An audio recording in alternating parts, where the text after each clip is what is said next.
and welcome to another episode of This Spice. I am Moyo Lania. And I am Blessing Owen. I know you missed us. We missed you too. We had our debate organized by AIG Media Pro in partnership with Ibile Foundation. Yes, and the debate was centered around Etiosa. We had the House of Representatives debate, and then we had the Lagos House of Assembly Constituency 1 debate. In case you missed it, don't worry. Just go to our YouTube channel. You will see the debates there where you can watch and have a recap and, know or get convinced on who to vote for. So basically, this episode is strictly election episode. So everything we're talking about is centered around the election. All right. So I will be starting with the rowdy APC rally that happened in Ogun State. I mean, that rally was so rowdy that the governor of Ogun State, Amosun, was begging the people. He was saying in Yoruba, was like, "Hey, Joe, Ogawawa and Bibai," more like, please, the president is here. And then, there was a lot of stoning, a lot of throwing things at, well, and I don't know who they were throwing things at, but I cannot say whether it's Buhari, whether it was Amosun, whether it was Tinubu, whether it was Oshiomhole, but they were basically throwing things at the so-called dignitaries that came around. I know there was that part where Tinubu tossed the flag, and then it became rowdy. People say that Tinubu was so upset that he threw away the APC flag, but he later came out to say that, look, he did not throw it away. He just he didn't even say it was him. He said he actually tossed it to Adams Oshiomhole.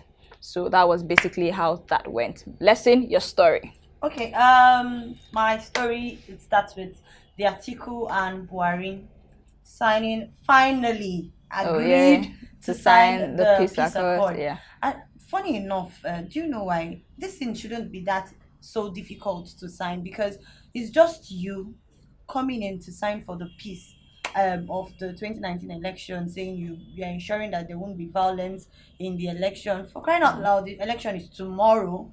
And you're coming, it's just for you to use your pen and just write on the paper your signature and say, I am pledging to my people in Nigeria that there won't be violence in the I think the major thing about the signing of the peace accord was because they had already called them to sign it initially, and Buhari and Atiku did not sign it. Other presidential candidates had signed it. On Wednesday, they finally signed the peace accord. It just baffles me because I think Atiku and Buhari just believe the election is about them, it's centered around them. So whatever they do actually goes. It's okay. Imagine those times when they'll call them for debate, and this one will say, let me go and check if he's there. If he's not there, I don't think there's any need for me being there. And these are the people that wants to rule us. Okay, let me move to my next story. The fact that fire engulfed INEC office, or let me say INEC offices in Plateau and Abia State, where PVCs were destroyed, ballot boxes, card readers, and so many other INEC items were, items that will be needed for the elections were destroyed.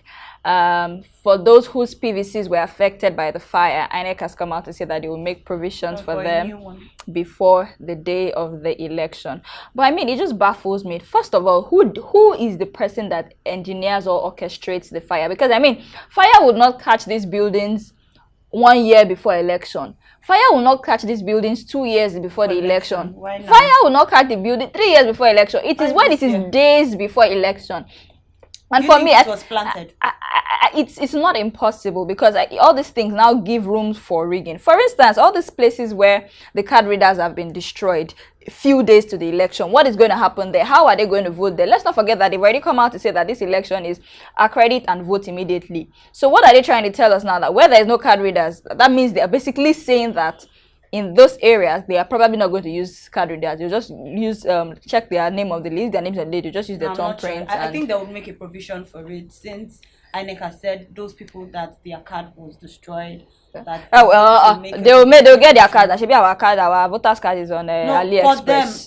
Our voters card is on AliExpress. See, Moyo, that one. When I heard that, it shocked me. Like, I don't know what happened.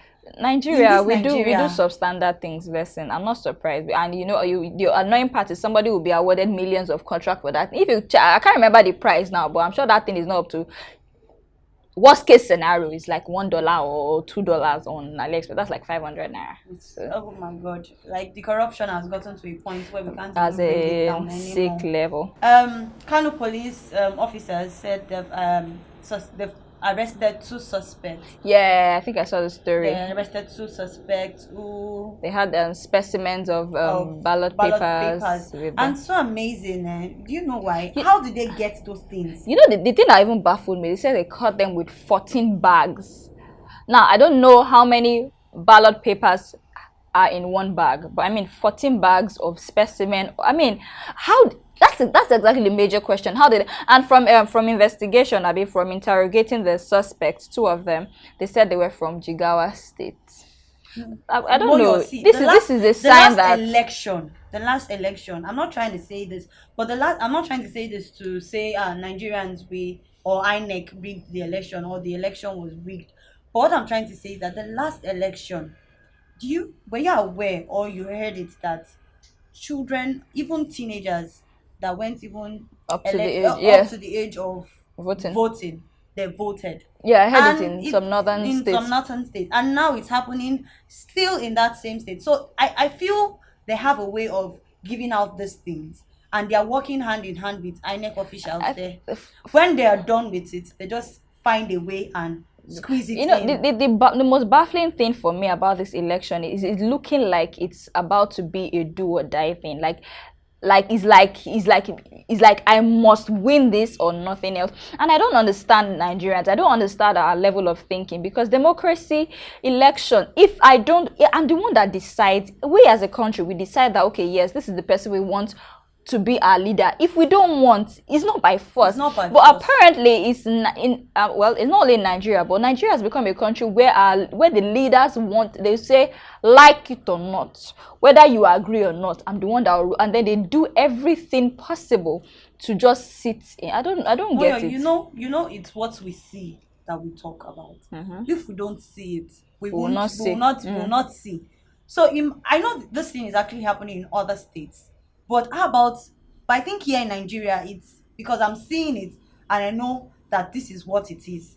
I feel it's full of corruption. Okay, Moya, I'll go to my next story. The other story I have here, which is my last story for today, is the burning police station in Anambra. Some hoodlums went into Anambra, a local government in Anambra.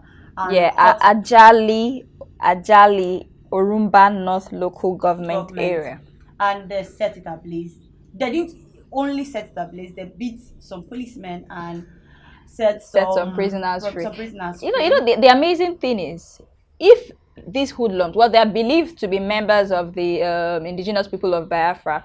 Now, if they can beat the policeman or the policemen who are meant to be protecting us, I mean, it means that, first of all, the policemen, they were probably relaxed. They were, I mean, if there's anything I know about men of the force, they have this logo or this slogan, be at alert always, you know, that kind of thing. So for these people to actually come into it and then that means they were actually relaxed. Yes, and you know, the thing about this, I know Biafra story is not a today's thing, and from what I read, they were chanting that no Biafra, no election. So that gives me a snippet that in some eastern part of Nigeria, especially all these areas where this IPOP thing is real, there might be a little bit of violence and there might not be elections. See, there. I even doubt if any of them will want to vote for anybody from the north or anybody from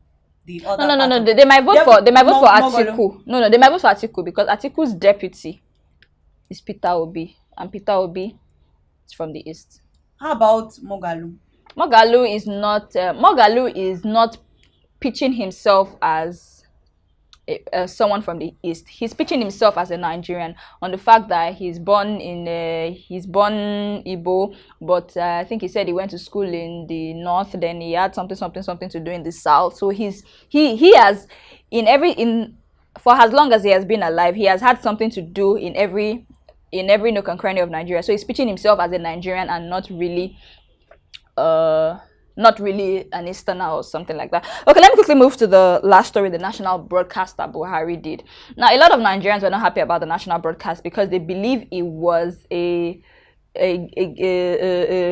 means for Buhari to actually lobby for votes, because people are like, in the past 3 years that you've been in office, you've not given us a national broadcast. So why now? Now, let's say, there's not even a why now. You now say, okay, I want to have a national broadcast. I want to talk to Nigerians, and then you are using style to lobby for vote.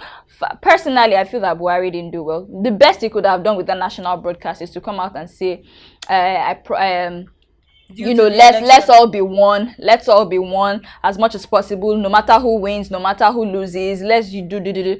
Not that you come and tell us that there's a part I really love most in this declaration of things, and I think that part is public holidays. So I was thinking, with the advice is coming to give to Nigerians, that he would tell us that, he just tell us, you people need to be safe, keep safe in this election. So I'm giving you this day off so that you can travel to your homes, because of people that have relocated, so that you can go back and go and vote. For people that have relocated like Moyo, I'm giving you public holiday, just rest at home and make sure. No, it's not for resting, it's to travel back to where you registered so that you'll be able to vote. But apparently Buhari just decided that he will do whatever he wanted to do. He wants to do a campaign for... Anyhow, this election period, you guys should go out and vote.